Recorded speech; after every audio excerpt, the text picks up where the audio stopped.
Welcome back to our second session of Gospel 101, How to Share Your Faith with Confidence. You are rapidly on your way to learning how to share your faith with confidence. You've gone through just a first series of lessons that are just irreplaceable. They're so good. But now we're going to look at something else during this second session. We're going to look at how do you build relationships? How do you start Bible conversations? How do you start these conversations with other people? Starting gospel conversations, it should be easy, right? It should just pour out of our hearts and out of our lives.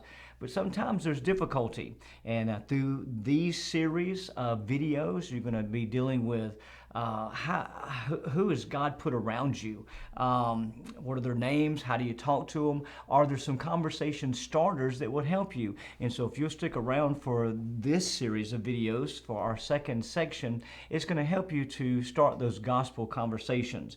I have found in my life, I need to have a heart for people. And I think that is so paramount as we are looking to share our faith with confidence that we have a heart for people. How do we grow a heart for people? It may seem oversimplified to you, but God says that I'm to love Him with all my heart and all my soul, all my mind, all my strength, all this within me, I'm to love God.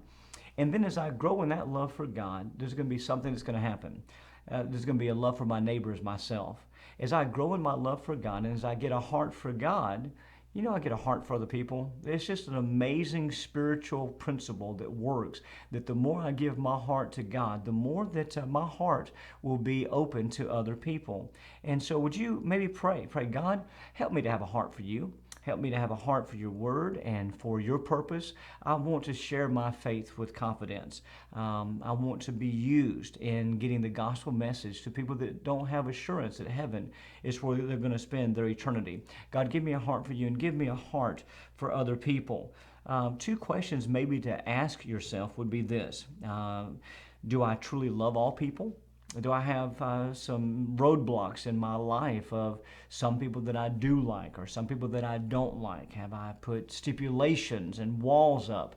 And so, number one, do I have a love for all people? And then I'm challenged with this. I may say, oh, I love everybody. Well, the second question is this: does my life communicate that love and care for others? Am I showing other people that I love them? I know that I have found, not being the pastor, but just being a person, I have found that when I show people that I am genuinely interested in their life, and I really care about them, it has been amazing, even in the midst of some of the things we've gone through during this season.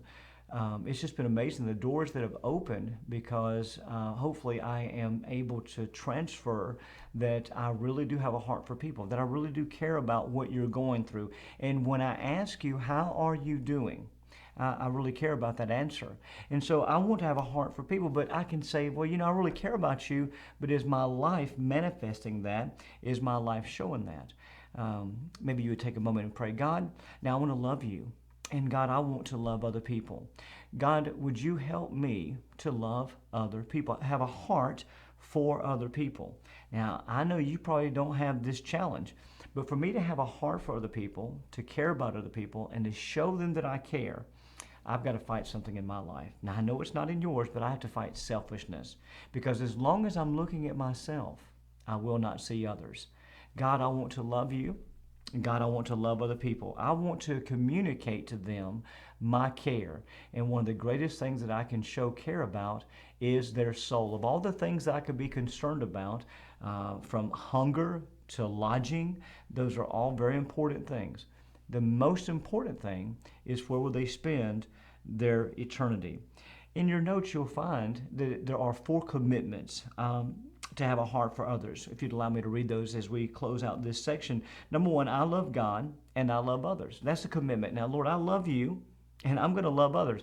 Doesn't matter how they treat me, I'm going to love others. These are decisions, commitments that I'm making. They're conscious decisions, not based upon my feelings. These are conscious decisions. I love God, I'm going to love others. Then number 2, I am willing and ready to meet others' needs and put them first, okay? I'm going to die to myself, realize it's not about Tony, but realize it is about them. And so I'm going to love God, I'm going to love others. And in loving others, I'm going to be ready to meet their needs and put them first. This is a little bit of the philosophy of our church, that we love God, loving God, others first. Others first, esteeming others better than ourselves. See, I care about them, I care about their soul, and I want to communicate that. Number 3, ready? Because I love people, I am the type of person who connects with others. I'm going to find a way. I'm going to ask God to help me to be creative, and I want to connect with their life, that they would trust me in their life, and so that I'd be able to share with them the gospel message of Jesus Christ. Connecting with people. There are some people I'm not going to connect with. I freak them out. Maybe too ADHD, high energy. It just makes them nervous. There are some people that intellectually they may begin to talk about things that I'm like, what'd you just say? I won't be able to connect with them. I'm going to love them and care about them, but I may not be able to connect with them the way that you can. And you're like, well, I can't do what so-and-so does. True. And so can't do what you can.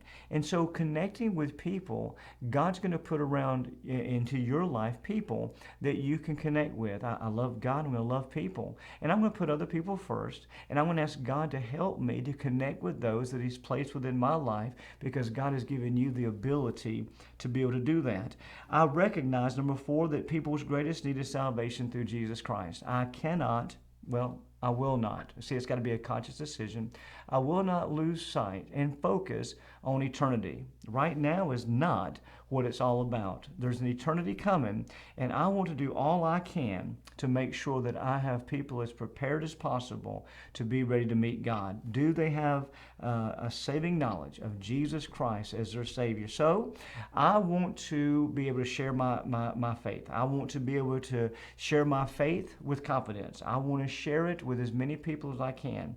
And it's all going to start in this section. It's going to start with a heart for people. Would you pray and ask God to give you a heart for others as you take this journey of having confidence to share your faith?